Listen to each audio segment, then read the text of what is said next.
Good evening. Welcome to the November 1st, 2016 meeting of the Millis School Committee. I'll start by announcing that this meeting is being recorded and can be viewed on Mondays at 7 p.m. on Comcast Channel 8 or Verizon Channel 37. Next we'll have a roll call vote. Start to my left. Denise? Here. Sean? Here. Here. Superintendent? Present. Steve? Present. Jen is absent tonight. We have a teacher representative? Here. Or we have student representative? Jody, anybody signed in for open session? No, there is none. All right. We're going to take the agenda slightly out of order. We're going to move the action items down until after the after time and learning. So we'll start with a presentation of NASDAQ award to Taylor. Thank you. And Taylor and your family, would you like to join us at the center table? Sean, you should go up and support your sister.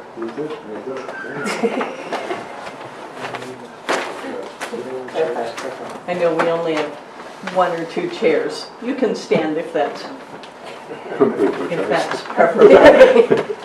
It is my pleasure tonight to present to Taylor White the National School Development Council Award for Academic Growth and Student Leadership in Learning.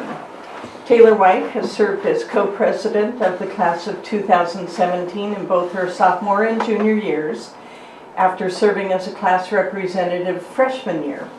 An outstanding student, Taylor is also a member of the National Honor Society and has not had a quarter or a final grade below an A during her high school career. Last year, she was the school recipient of the George Washington University School of Engineering and Applied Science Medal. She is president of our Amnesty International organization and will serve as captain of both the winter and spring teams in track this year. She is a representative to the Millis School Committee, and thus we know her very well. She's been president of our Peer Leaders organization and a member of both Common Ground and Little Leos. Taylor was selected to represent our school at the Hugh O'Brien Leadership Conference as a sophomore and is still active with the group, participating in service activities around Massachusetts. She has tutored for area families throughout her high school career. She works in the child care center, child care area of a local gym and has been involved in a host of other community service activities around the area. Taylor has also been a member of our band throughout her educational career. She will graduate as part of our Spanish immersion program and is hoping to pursue a degree in biology, biochemistry, or genetic research. It's our pleasure to present to you this award, Taylor.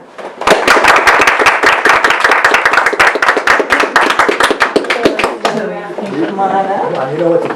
You've been here before. We'll give you a hard time. Congratulations. Good job. Nice job. Congratulations. Congratulations. Congratulations. I'm very proud of you.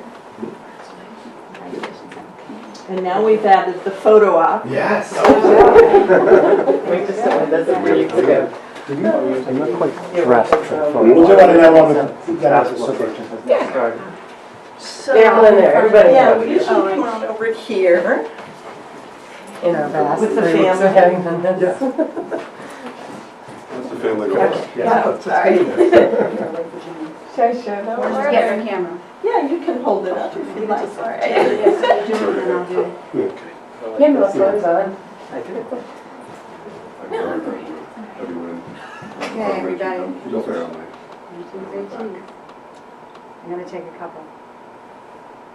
Because I'm so very bad at this. Excellent.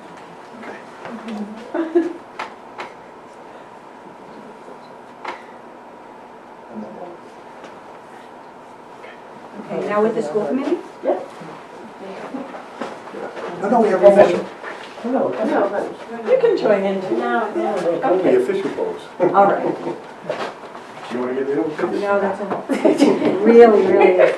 Really not, huh? I remain behind the Jimmy, cameras you at want all to talk times. there? 1, 2, 3, Chief. You have a filter for that? Okay. We can put Snapchat pictures on it. Hang on a minute. We can Photoshop each other, see. There you go. All right. 1, 2, 3. Wait, they get One one. more. So you'll be on Twitter tomorrow. There you go. Right on tonight. Excellent, good job.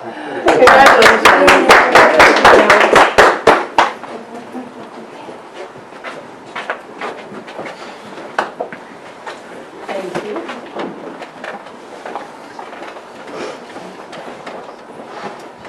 Now we should jump to the, jump to the student and let it go, right? Yeah. It's over. Where's Price when you need him, right? Let's see, so there's not that much going on right now because the quarter's actually closing this Friday, which is November 4th. And then we also have a home football game this Friday. So it's here at 7 p.m. and it's the varsity's team. I think it's their second playoff game, so they won their first, so that's why we actually have another one at home. And senior project proposals, they're officially done, so now all the projects are officially underway.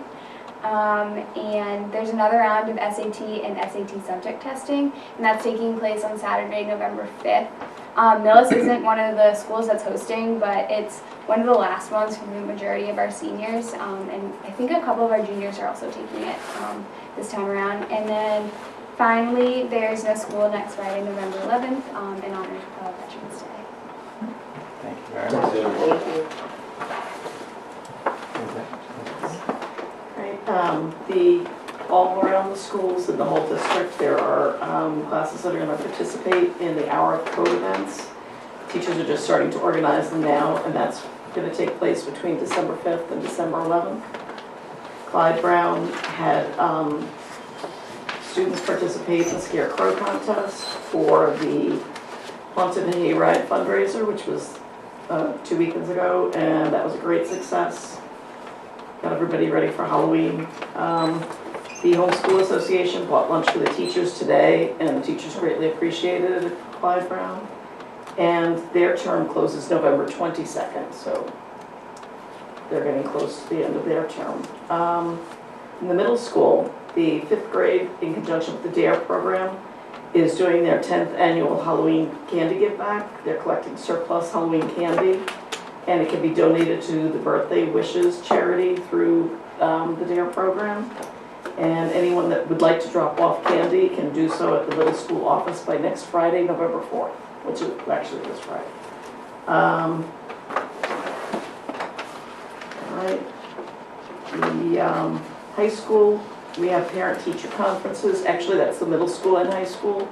Have parent-teacher conferences during the day tomorrow from 12 to 2:30. And the Metro West survey, the students will be participating in next week. That's November 8th. We had a scary story held Monday. And Mr. Caulfield's speech class also had students read scary stories to Mr. Carter's creative writing class read scary stories to the middle school students with the support of Mrs. Diver or Mrs. Shiver. Students in outdoor pursuits are currently building their debris huts, and they're planning on spending a night in them soon. They're going to demonstrate their survival skills. Thank you very much. All right. Superintendent's report. Presentation. Yes, we have tonight with us Mr. Tim Bompatti from Compass Group. Yes. Thank you for coming. My pleasure. So, I'm here tonight to update the school committee and the public, as this is a public meeting, on the upcoming vote that's going to occur Monday at town meeting. And I'm going to try to explain how it relates to the project's development for the Clyde Brown School. So, I've got a little agenda here, and of course open for questions, but I'm going to sort of go through the timeline where we are. People who are maybe watching this have last sort of visited the project maybe last year, so I'll try to brief people on where we are and how it sort of moves forward. We're going to talk about the preferred schematic very generically, the same way it has been presented to the MSBA, because It is currently under development, so there's not a lot I can talk about. We can certainly show the layout of it on the land, on the parcel. We're going to talk about the current parcel layout, because this is the meat of the business for Monday night, is sort of the current parcel layout, why we need to come to town meeting, and then what it will look like after the anticipated approval of the article. So then that relates to the Article 97 process. And then I'm going to just briefly talk about how this process has a sort of an unintended benefit of cleaning up the whole campus here in terms of the parcels. So the timeline, I think you were aware, but we received a favorable vote from the MSBA for the preferred schematic in September.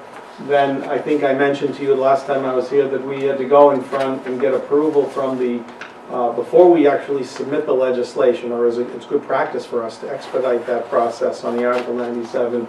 We submitted it to the Executive Office for Environmental Affairs, and we've had a number of conversations with them about the sufficiency of the parcels that we're proposing for swapping.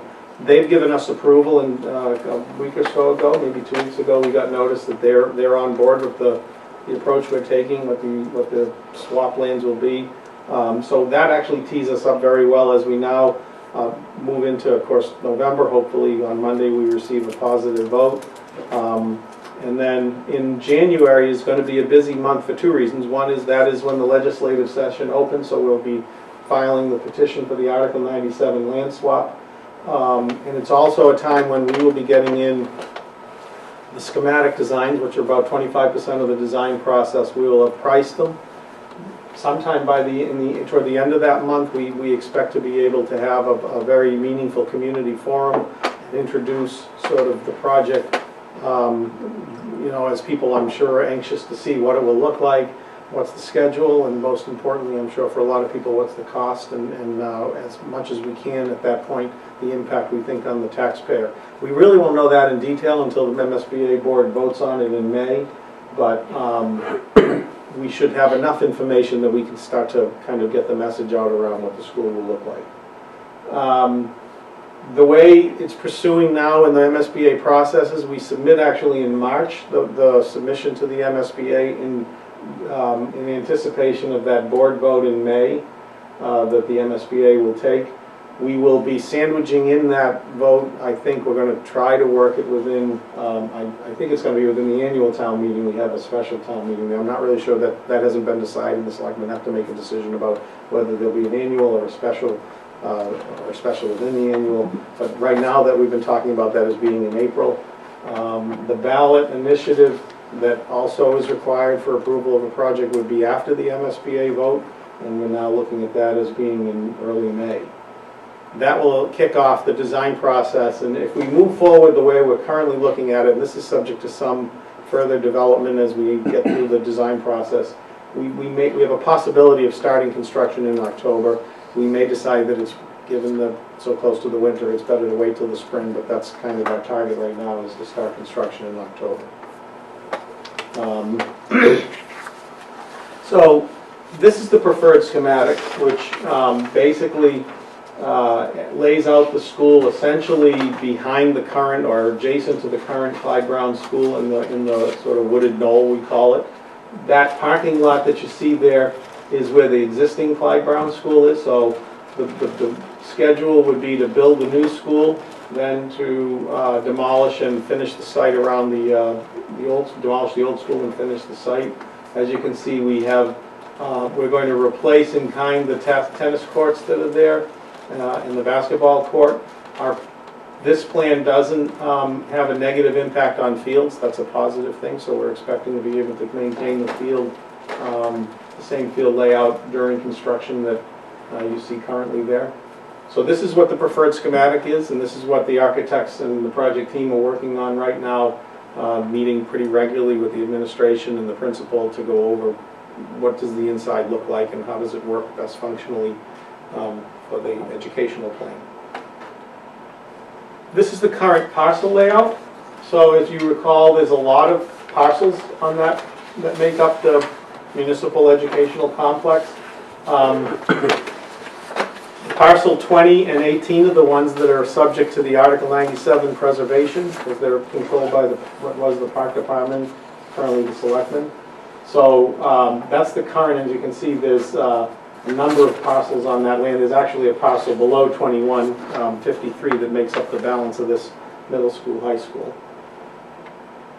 The plan is to carve out the parcel that we need for the schools, and as you know, in May, the town meeting took a vote to allow that to occur, that portion of the current park parcel has been transferred to school control.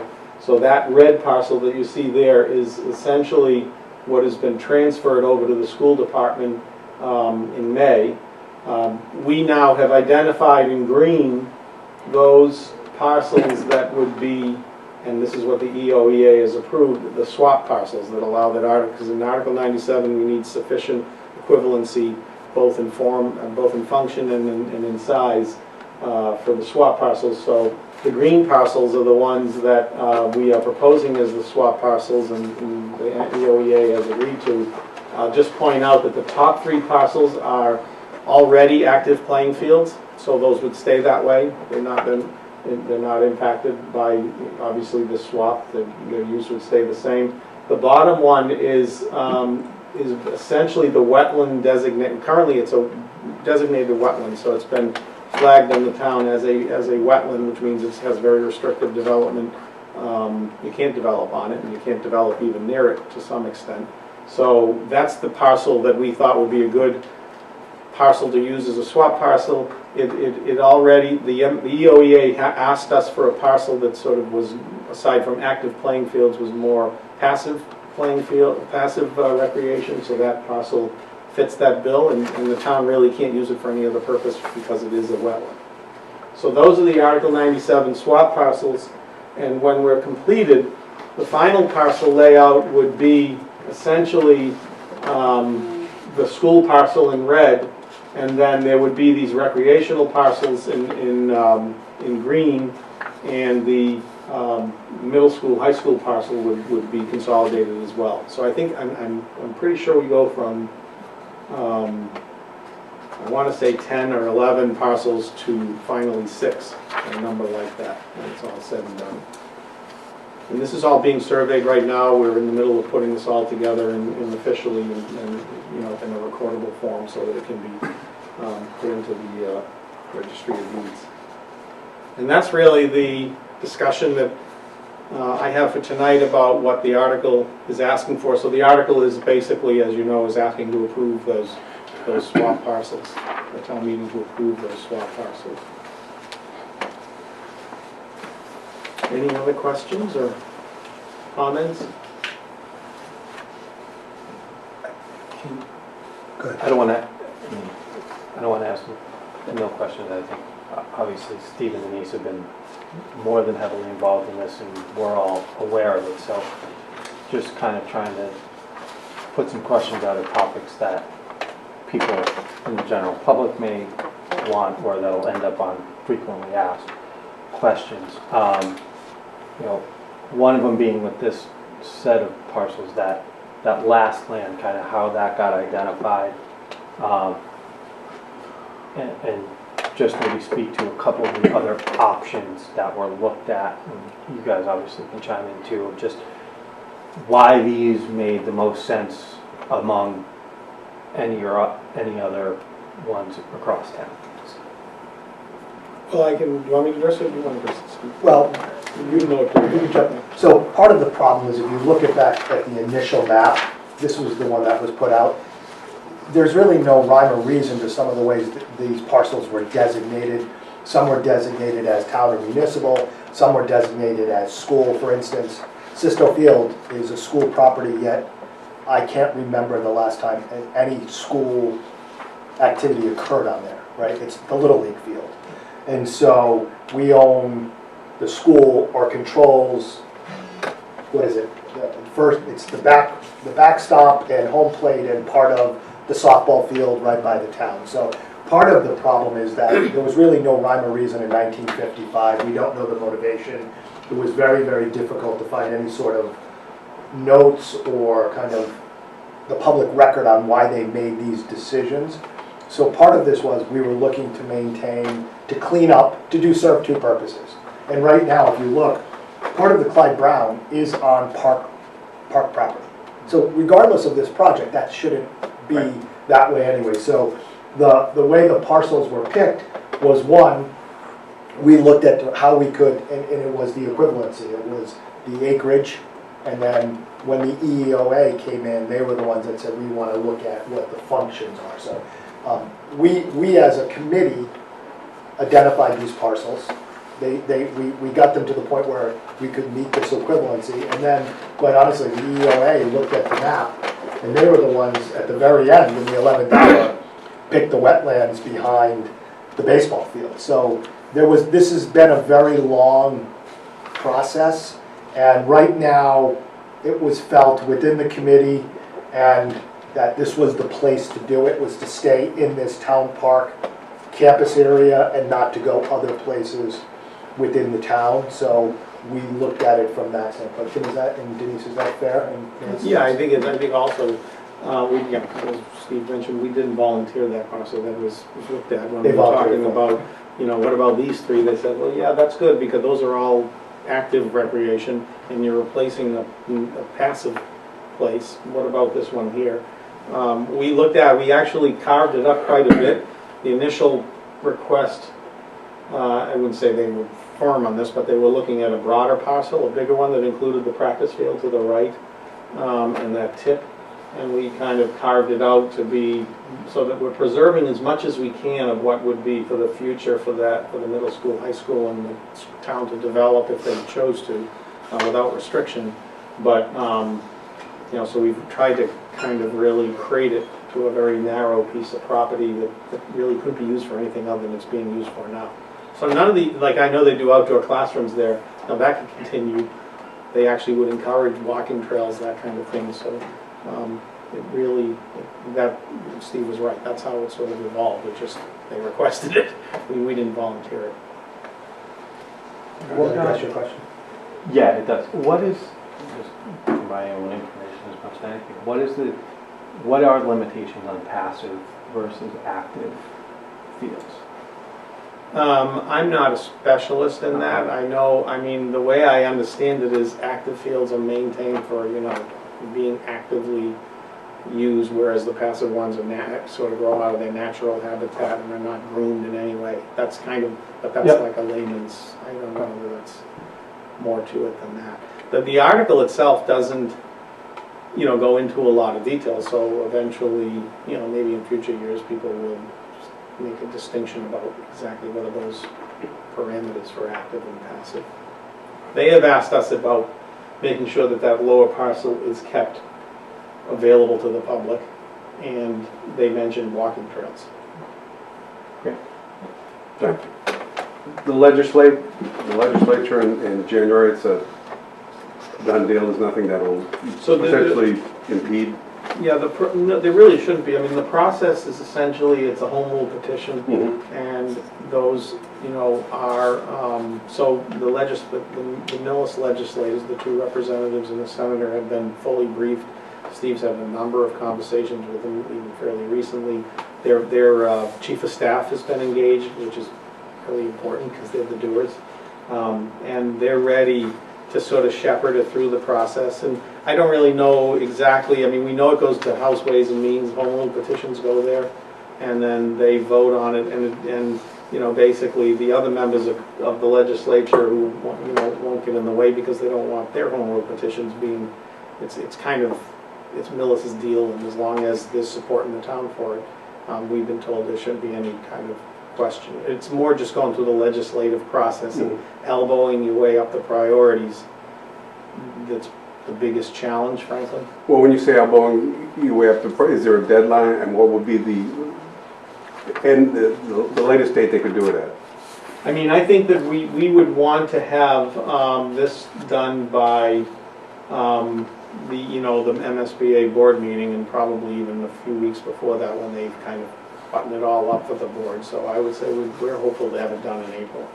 Thanks. That's our goal. And the governor does have to sign it, but again, I think these things kind of get teed up. Where we're ahead of the game, we hope, is that we have the EOEA's approval. A lot of times people don't do that. They send it to the legislature refers it down to them, they're just seeing it for the first time. You know, it gets into their, bureaucracy. So we hope that that's short-circuiting a chunk of it. Thank you. Couple of just one process question for town meeting on Monday. Do we know if this is a simple majority vote or if it's two-thirds or It's a I two-thirds. think, two-thirds? yeah, it was two-thirds, because it was two-thirds in May to start the process, and I think this is, yeah, it is not, I don't think it is. And then the last question is more on timing, not on, but if all went, if we started October or spring of 2018, when would the new building? Well, if we start in October, it will be ready by 19, fall of 19. If we really are not able to be effective, we don't feel we'll be effective and start in the spring, it may kick it into the mid-year, to the Christmas of that year. But we don't know that yet. I mean, our goal is to still try to move ahead this way. We are looking at a method of construction delivery that allows us to expedite the start of the project. But that's still a lot more conversation with the building committee and the NSBA and people in Millis. Any other questions? Thank you very much. Thank you, Ted. Really Thank you. appreciate Thank you, it. guys. See you tomorrow. Appreciate it.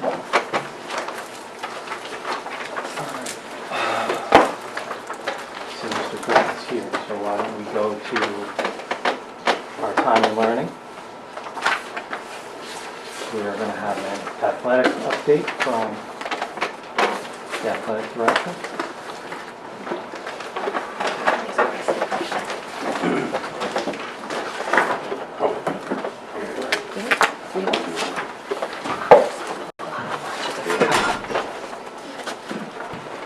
Good evening, everyone. Thank you How for are you? having me here this evening. Thanks for coming in. I know we're pulling you away from a birthday celebration. Oh, we got it in. We're good, thank you. We're good. Everything went perfectly, thank you. Okay, so athletics update, where we are now and where we're headed and the kind of condition that we are in.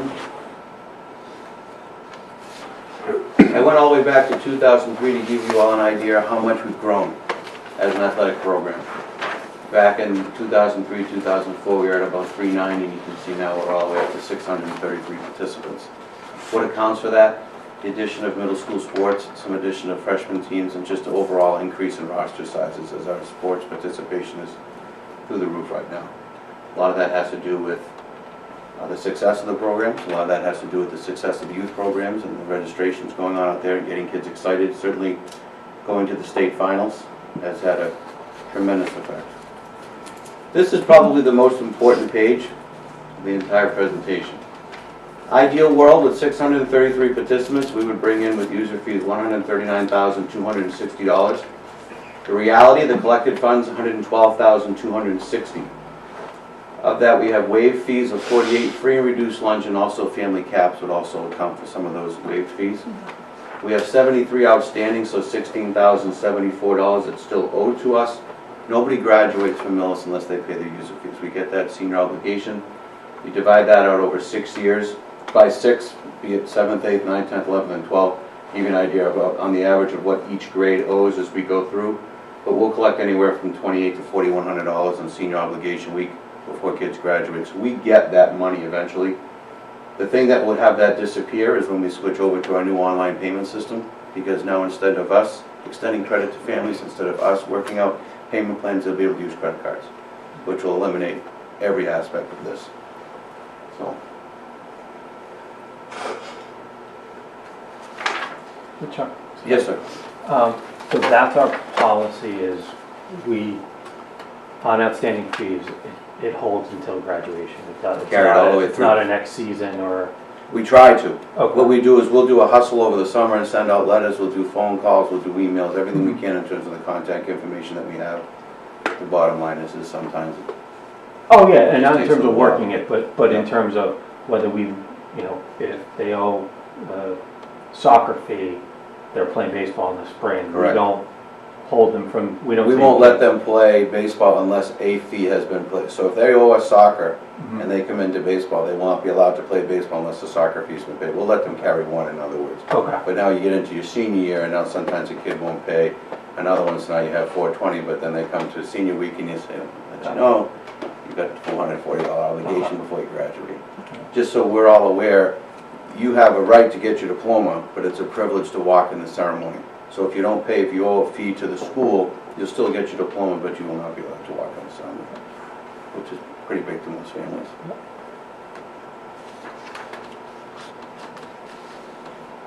The individual accomplishments, to give you an idea of who we have coaching for us and playing for us: 12 coaches of the year for the league, 8 coaches of the year for the state level Division 4, 5 coaches of the year for all state, awarded by the MIAA, 7 Boston Globe coaches of the year, 7 Boston Globe all scholastic athletes, and 1 high school All-American, which was Corey Fairfield, our high jumper. The 7 Boston Globe all scholastic athletes, actually they're all very impressive, but there are schools in Massachusetts that don't have any all scholastic athletes ever. And our small school has had 7 in the last 12 years alone. That's phenomenal for a school of this size. Coaches being recognized by the Boston Globe. 7 of our coaches over the past years, of course state championships have helped, but turnaround seasons have helped with that. We are very fortunate to have quality people coaching our kids. Obviously with what we have to offer for facilities and whatnot, we don't exactly draw in the cream of the crop, although we've been fortunate to draw in some real good coaches, especially prior to, we just had hired a new baseball coach last year, but prior to that we had Steve Simos and Keith Vera, who were league and state champion coaches for Hopkinton. And to think that they thought enough of us to come in here and coach really speaks volumes of the kind of kids that we have and the work ethic for them to come in and invest their time. So we have been able to attract some good coaches. Chuck, just to point out, the high school All-American was without a track, right? Without a track. No home track. Without any track. It's really, and at that time, we now own our own high jump system. We were fortunate to purchase a new one with new mats. But up to that point, we were using a donated 12-year-old system that DS gave to us, and then we went on to use it for another 6 years, and that's what he was landing on and everything. It's just great stories. It's great stuff for what our kids have only known what they have, so when they go out to practice for track, and that's all they've ever had. In the winter, we just run the staircases and the hallways and whatnot, and we get it done. Great kids, and the coaches that don't make excuses.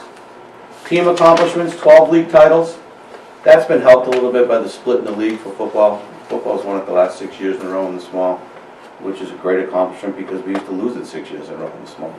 So we've done a real nice job of putting ourselves back on top of the schools that are our own size. We remain the smallest school by 100 students, so that's actually by more than that.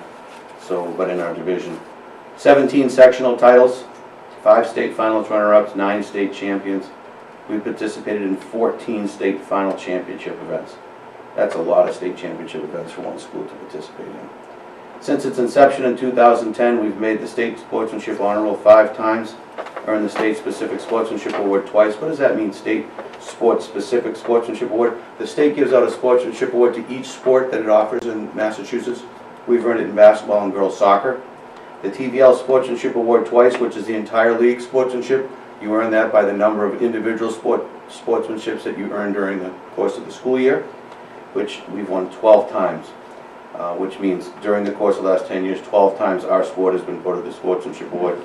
Now sometimes that can come because they feel sorry for you when you're not winning, but when you're able to win both, such as when the girls won the state title, they also won the State Sportsmanship Award. So anytime you can compete at this level but be respected and play at a sportsmanship level, you've really got the balance going pretty well. Numbers per sport and money spent per player. Let me clarify on this, that this is just pertaining to discretionary funds. This does not include transportation, this does not include salaries, fixed costs, this does not include referees, okay? Just discretionary spending. In other words, what do our kids need to step on the field and participate in a game? So when you're looking through these, and I think all of you have a copy in your notes tonight as to where we're at. You can see the numbers of participants of the 633, starting out with the football situation, and you look at about roughly 76 participants, and the average spent on each player is roughly $128. I have another slide coming up next that'll explain football spending and football's expenses, so you have an idea. I think most people are aware of some of the things that football does, but not so much aware of how much football brings in. So I have a special slide just to show that. But you can see going through the rest of where we're at with spending. $32,600 is the amount of money that we spend on things such as uniforms, and baseballs, and basketballs, and volleyball nets, and things like that. Discretionary spending as to what do you need, what can you get away without this year, okay, you need this. Uniform cycles, obviously we can't afford to replace every uniform in 1 year, so we cycle that and try to do it in balance with Thanksgiving. So when we get the extra $6,000 that comes in from the gate from Thanksgiving, that helps go a long way to getting new uniforms for our teams. Spending per sport. Surprisingly, and talking with Ms. Gustafson, track jumps out and you say, whoa, gee, you wouldn't think, but when you go through track and the expenses that track has, they add up. All the race fees, things like that, they add up. We don't spend, I try to do track gradually with uniforms. We kind of go 10 at a time, and where we have 2 seasons, well actually 3, counting cross country, you're able to cycle it a little differently for track because you can go 3 this season, 4 uniforms in the winter, 5 uniforms in the spring, and get 11 each year, as opposed to buying 30, or in some cases our track program's up to 70 right now. So which would be an awful lot of uniforms to buy at one time. So we try to do it gradually, try to keep the seniors and juniors and newer things, newer uniforms as we go to relays and state competitions and things like that. But all the uniforms match until you get down to the middle school, which is slightly different for obvious reasons, so you can tell who the middle school runners are and whatnot. And this isn't accounting for sending everybody out either, the transportation, right? 100% of the time we need to transport.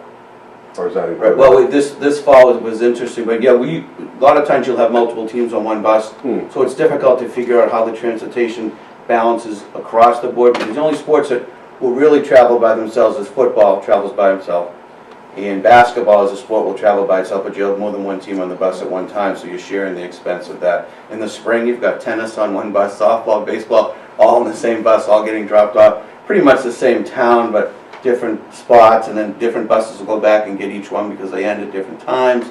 So it's a little different, a little more of a chess game in the spring.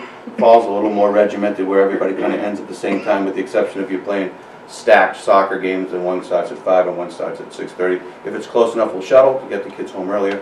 But if it's Norton, too far away, the buses will wait and bring them back all at the same time. Well, it's true that I know in you try to schedule so that's to save the district some money. Oh yeah, we've carpooled a couple. Yeah, We'll do yeah. carpools to the close games to try and save some money.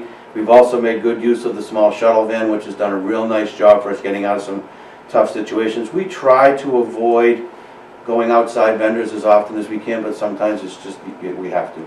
I know at this point transportation's doing everything they can to get more drivers certified. The buses are ready to go. We've got the spare buses ready to jump in to do the athletics. We've just got to get the drivers that'll be able to do it for us. But Sandy's been phenomenal in doing just, if you could ever sit on one of our meetings and see how we do it and figure out. And what we've had to do a few times is let some teams out early, but never the same team twice.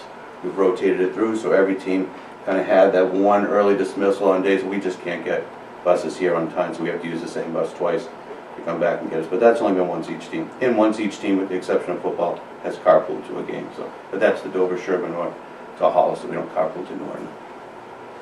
Whatever we can do to try and save a buck here and there, we do what we can do to work together. Now, in talking about the football expenses and generated collected funds, football had 68 paid user fees at $220 a user. This is last year, not this year, so you know. $14,960 collected through fees. Gate receipts last year at Thanksgiving was home, $11,400. $26,360 generated collected funds through football. Expenses $9,736 for a net gain of $16,624.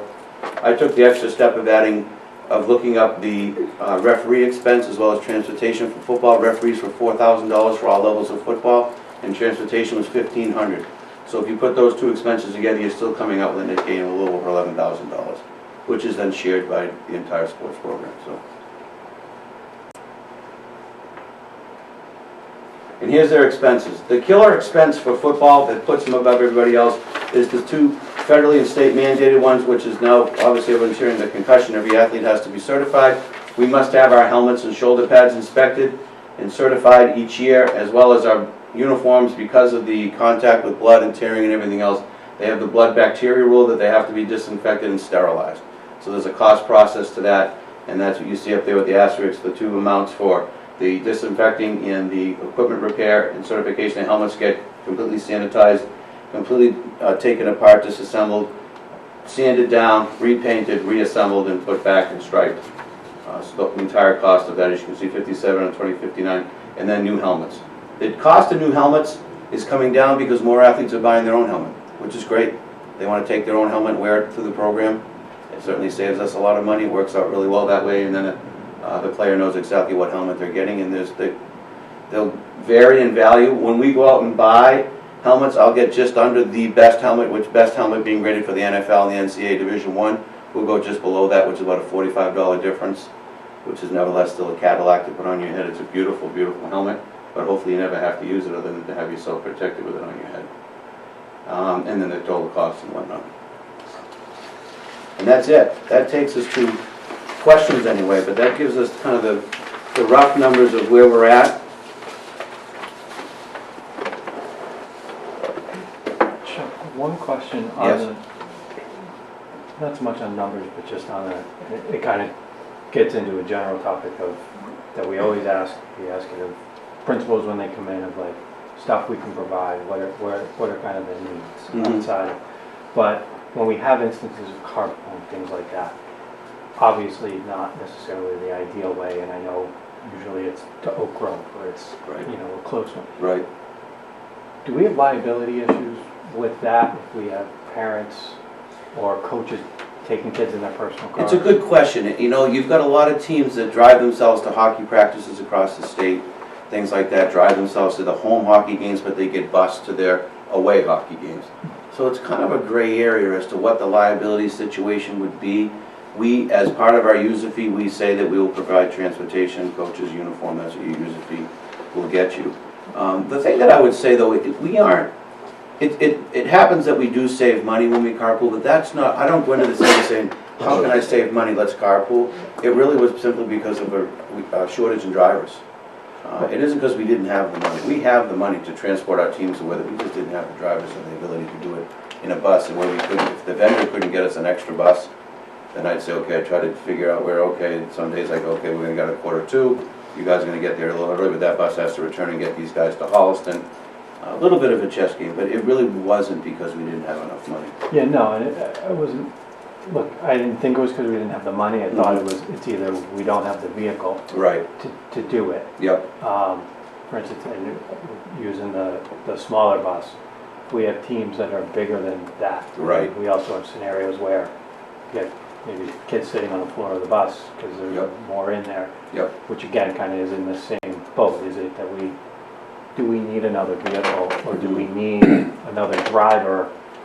drivers, we have plenty of vehicles. That we need to figure out a way, and I don't know, whether it's, you find a way to get another driver that we have to have either as a consultant driver or like part-time that's just.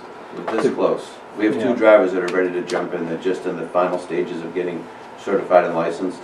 If everything goes well, we'll have two more in the winter, which will be, that 3 is what we need. If we have 3 drivers, we have 3 spare. If we had 5 drivers, it wouldn't really do because we only have 3 spare buses. Well, 4 counting the one out here. But you're right, when we have teams that are bigger than that, then that's where, but what you have to be careful of is sometimes you're accused of cutting your roster so it fits on the bus. And I'll never play that game. Yeah. I mean, our rosters are what they are. The coaches decide who can make an impact and contribution to the program. If it comes out to be 17, then that team doesn't ride on the small bus. But it's, okay, so it's the driver piece that. Right, it's the driver So, piece. and if we're close 2 on- more drivers, so close, and we've got 1.5 right now. We've got Bob Hostler, who's been our savior. And then we have one other driver that we get on a part-time basis that we're able to get more so now than we were the first 4 weeks, as he wasn't back from his summer stay. But he's back now, so it's worked out that he's bailed us out a little bit. But we used, I believe, 7 outside vendor buses in the fall and probably about 10 last spring, right around there. And it's, again, simply because of shortage of drivers. Mr. Chair? Yeah. I think we need to maybe explore this a little further about the liability. I think looking at what other districts do is important, but I also think that we've now talked about this, and we can't have people sitting on the floors. And I know in an emergency or a pinch that happens, but there is a liability, and it doesn't matter until there's a problem, and I hope to God we never have a problem. But we do need to see if we are putting individuals, or we're putting the district or coaches at risk, right? I mean, our job is to protect everyone. Right. It's to keep the kids safe, but to keep the staff safe. But I also think there is a liability and a cost attached to this beyond injuries and beyond that. So I think we need to maybe explore this with our legal counsel and see, and hopefully we get the ruling that, that other districts have done this, there is precedent for this. But I think now that we've talked about this, I think we need to formalize get some advice and counsel. Because I'm just as concerned about making sure our staff members are not held liable or we put someone in a bad position, including a parent who's trying to do the right thing. Just so you know, in terms of parents driving kids, a parent that takes their child home after an event, all of them will send me an email or a text saying, I give permission. Oh, yeah. Yep. So- I'm not worried about that. Yeah. That I can understand. I'm talking about leaving the school, going to Right. an event, not leaving. And even going to an event, if you're driving your own kid. That's not what I'm. Right, Yeah. I'm I'm putting, talking about bundling I'm 4 putting kids. 4 kids in mine and you're putting 4 more in yours. And Yeah. they're taking them all over. And I get that we're doing what we need to do, that's how we do it, Right. but we want to make sure everyone is protected.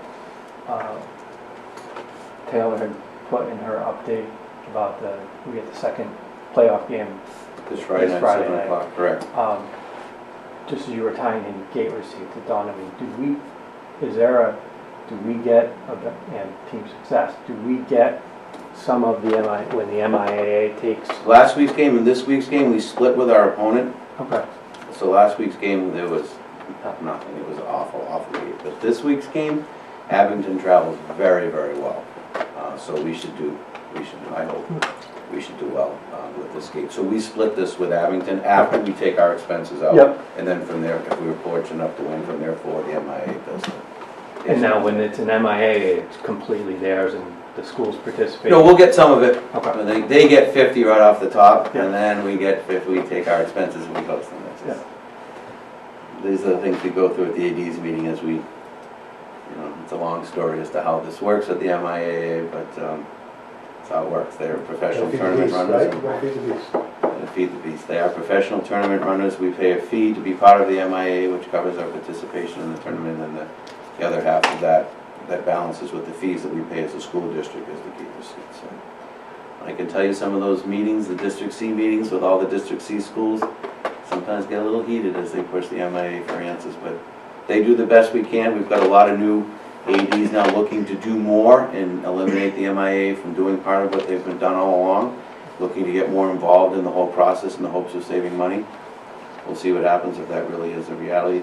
I'd like to see the state build its own facility where they host its own games right there on site, the state facility, and then each week hold a game of the week to keep the facility busy and active and up and running. Because it's tough for some of the schools that, you look at us right now, and we're fortunate, we're hosting last week, this week, if we win, we host next week. 3 home games in a row in the playoffs is just huge, with tremendous benefit. But our first opponent, I think, literally brought 47 people, if that. So, and the weather was a little tough at first, so we weren't sure where we were going with that, so. But this week should be good. Just to give more of the public to some other context in terms of level of expenditures on the athletics. So what we've looked at is kind of the discretionary stuff. There's, in terms of coaches' salaries, stipends,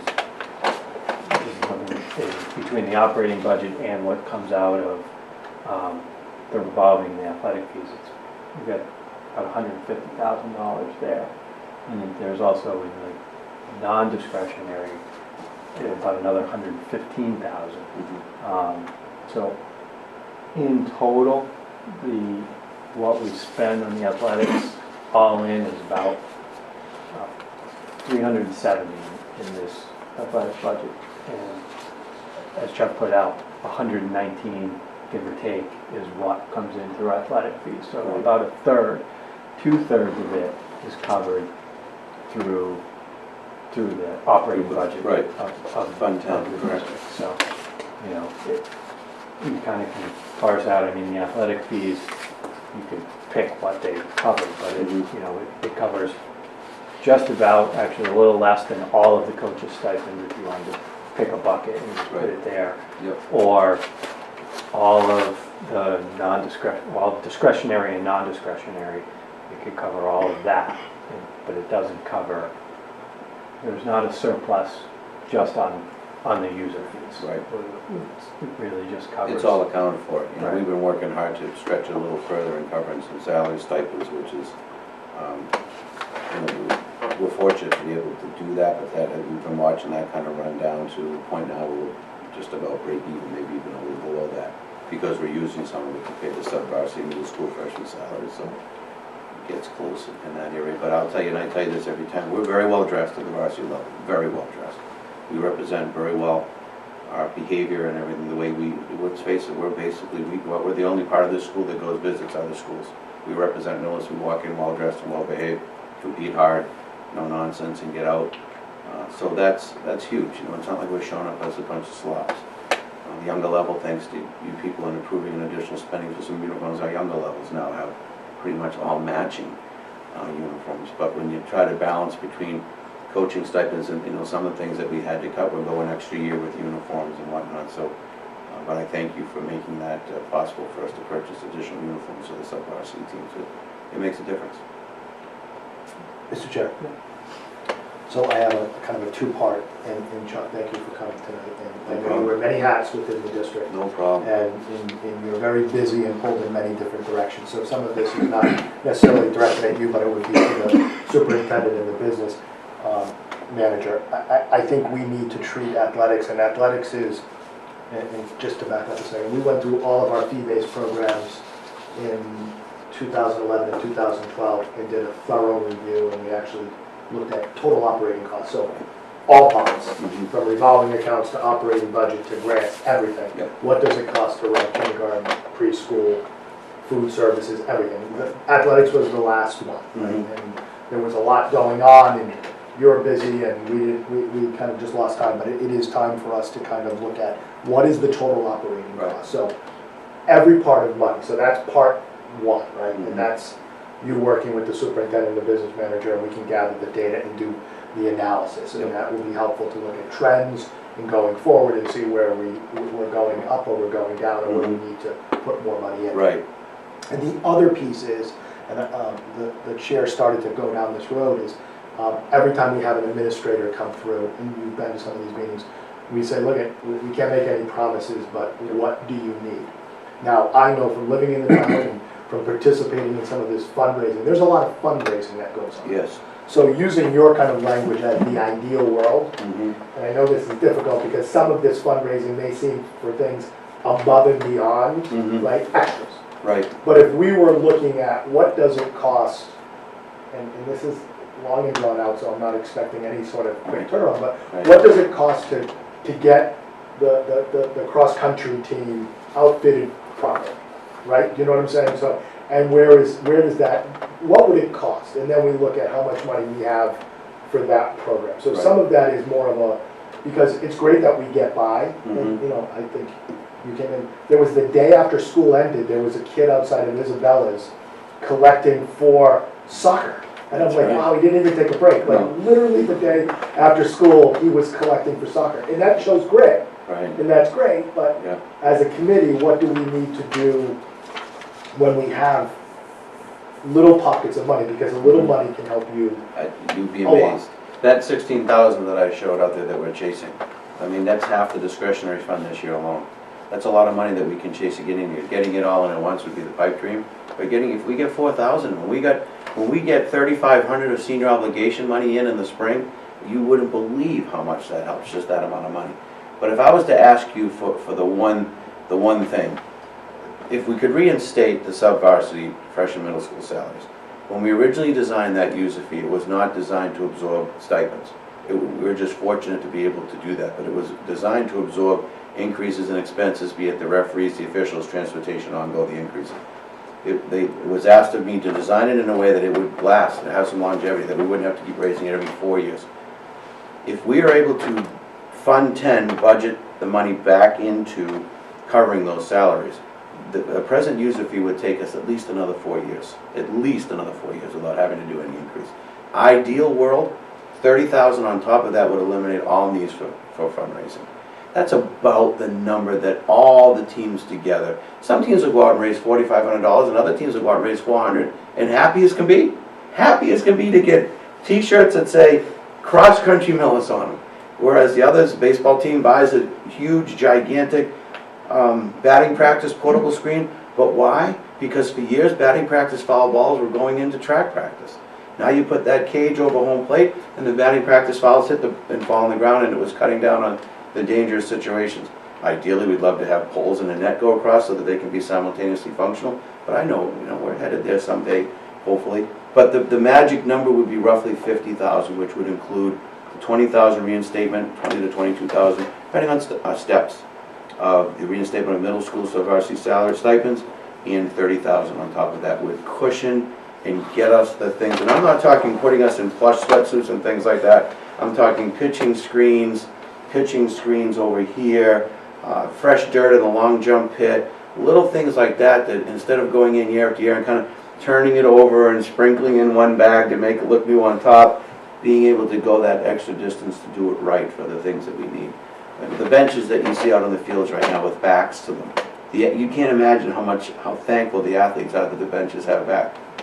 Fundraising money paid for those. Because for me to go out and buy the benches would be to not get a track uniform, and it's more important to me that we look well as a team in uniforms than whether we're comfortable sitting on the benches. So we've been fortunate to get, you can see the 2 new scoreboards, the golf cart, all things that were paid for through fundraising money and area merchants that have donated. We have been so incredibly fortunate, the merchants in our community here that have supported us, but also how much the teams have learned. And then each team does a community service project with their uniforms on to show the community that we're not out here asking for something for nothing, but we're looking to give back to the community as well. So I think that's huge. Hey Chuck, that 30,000 number, and I know those are just examples, but those are kind of like capital, for lack of a better term, capital stuff that, are going to last a few years, the pitching machines, etc. Like new pads for the gymnasium walls, things like that would be. Would it be 30,000 every year? And so I'm thinking, okay, if we had 30,000 and we say, go ahead. Right. Take the 30 and go outfit what you need, and all of that stuff you're talking about is, all right, I've got them, now I've got them for a few years. Right.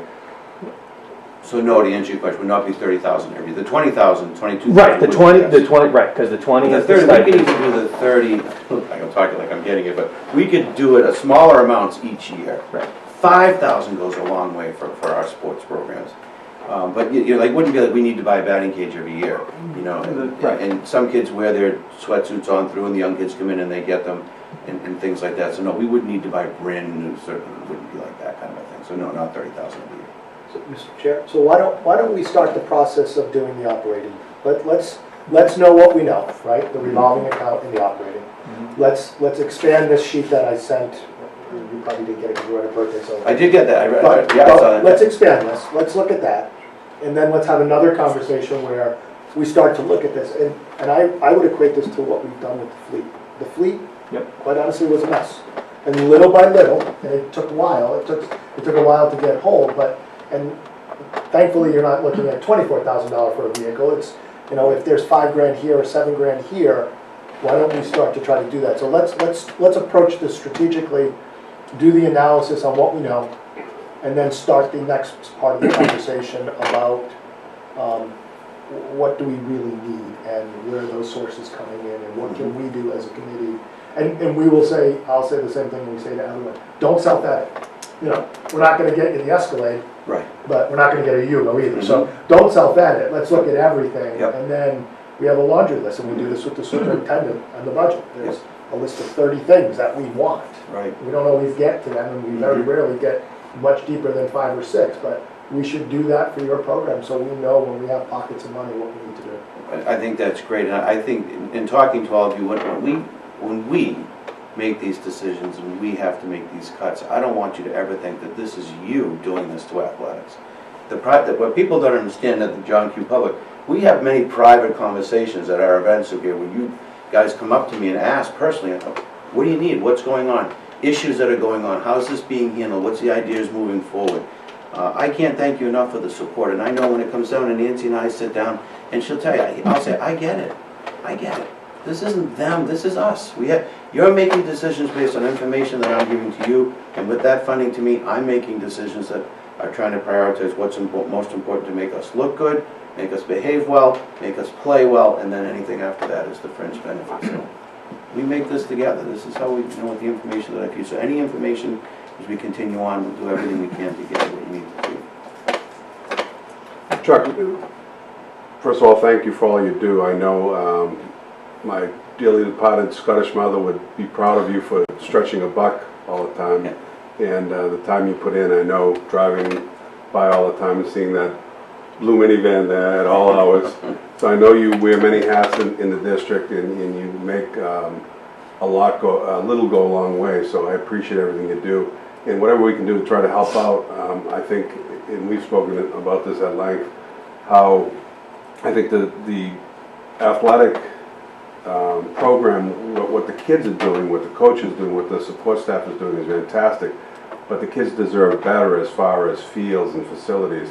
It's quite frankly sometimes an embarrassment to see that you have to send your track team out of town, that you have to go do things that aren't really regulation. We're not asking for a heck of a lot. We're just asking for the bare minimum, and sometimes we don't even have the bare minimum. So I certainly appreciate what you do and what all the coaching staff and support staff do for the kids. I know they're great kids, and I know you love them, and I appreciate it. Very welcome. It's a pleasure to work here, to say the least.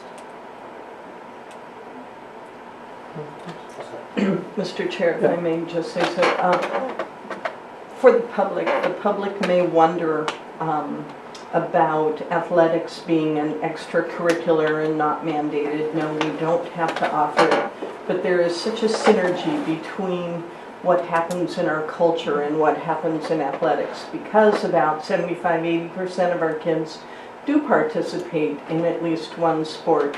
And we have a wonderful example this year of Mr. Grant stepping forward along with some other folks in response to some parents who let us know of the need, starting the middle school football team.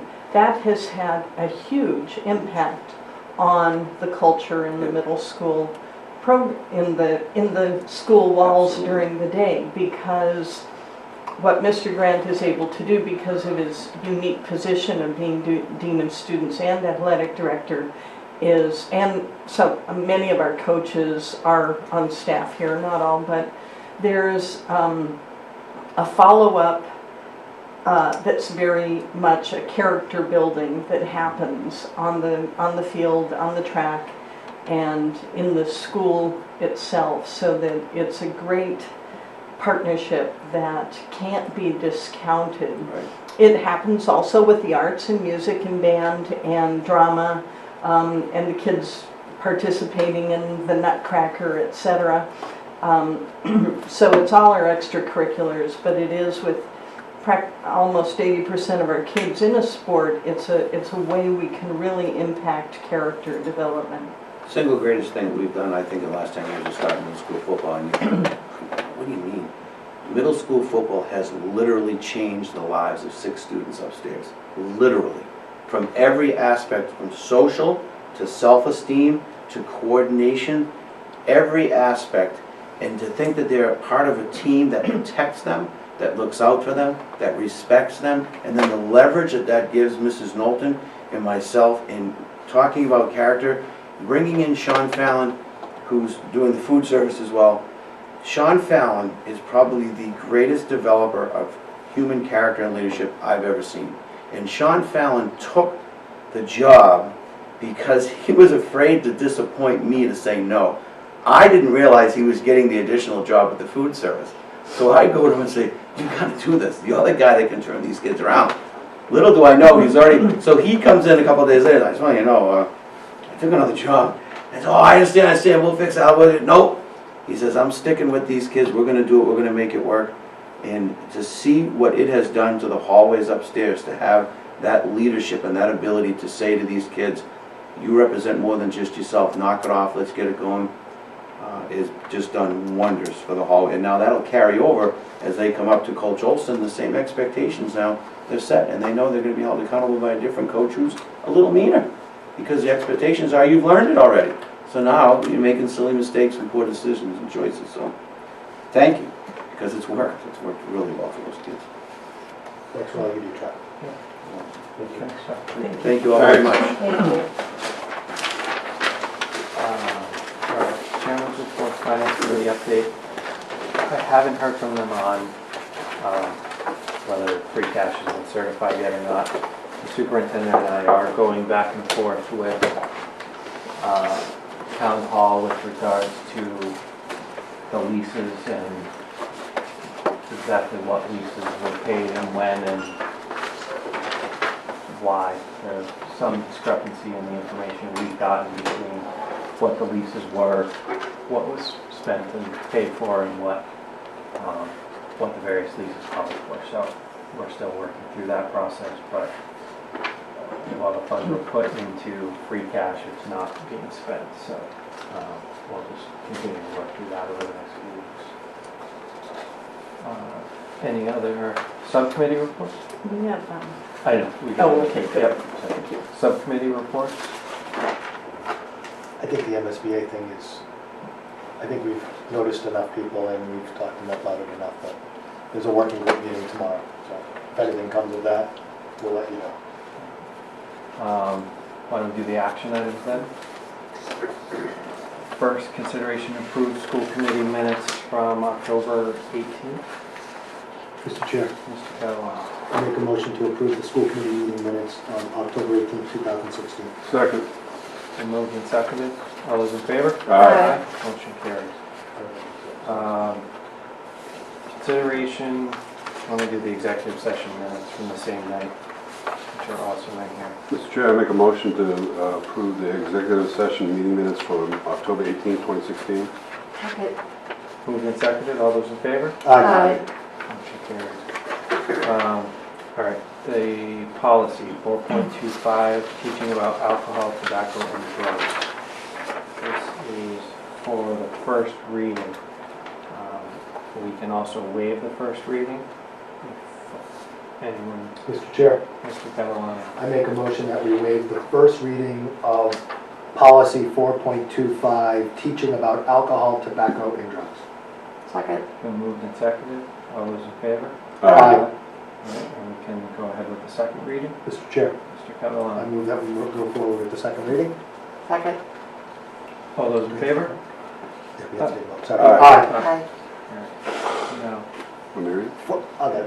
4.25, policy 4.25, teaching about alcohol, tobacco, and drugs. This is a new policy. It's based on a mandate from the state. Our legal counsel has reviewed it and suggested the following language. In accordance with state and federal law, the Millis Public Schools shall provide age-appropriate, developmentally appropriate, evidence-based alcohol, tobacco, and drug prevention education programs in grade K through 12. The alcohol, tobacco, and drug prevention program shall address the legal, social, and health consequences of alcohol, tobacco, and drug use, with emphasis on non-use by school-age children. The program shall also include information about effective techniques and skill development for delaying and abstaining from using, as well as skills for addressing peer pressure to use alcohol, tobacco, or drugs. The objectives of this program, as stated below, are rooted in the committee's belief that prevention requires education and that the most important aspect of the policies and guidelines of the Millis Public Schools should be the education of children and youth on healthy decision-making. To prevent, delay, and/or reduce alcohol, tobacco, and drug use among children and youth.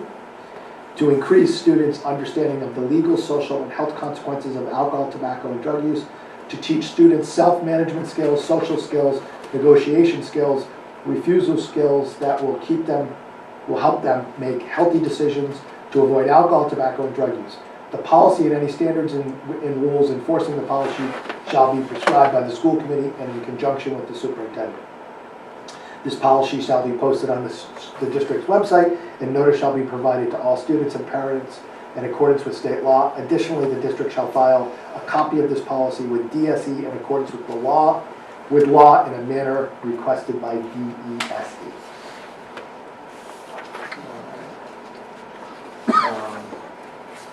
Then, anybody have any questions from this reading? We can schedule the third reading for November 15th. If anybody in between now and then has any questions, they can ask. One more motion. We need to do waive the fee for flag football for the buddy bowl. I'd make a motion, Mr. Chair, to waive the fee from Buddy Bowl for flag football as submitted by Mr. Fagan. Second. Been moved and seconded. All those in favor? Aye. Motion carries. Custodial applies. Say again? Custodial Yep. applies. Yes. School committee announcements? Steve? Come to town meeting and vote for Article 5.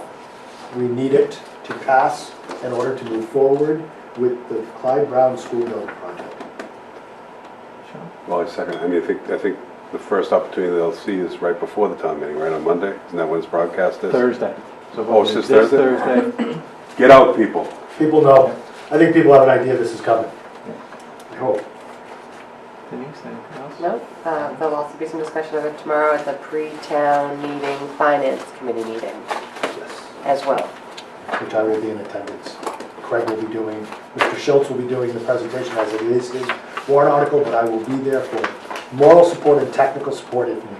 All right. We don't have any older new business, and we are not going to executive session tonight. Mr. Doherty? Is this the Baker motion? Make a motion to adjourn? Second. Been moved and seconded. Thank you all very much. All those in favor? Aye. Aye. Motion carries. Thank you all very much. Have a good night. Good night.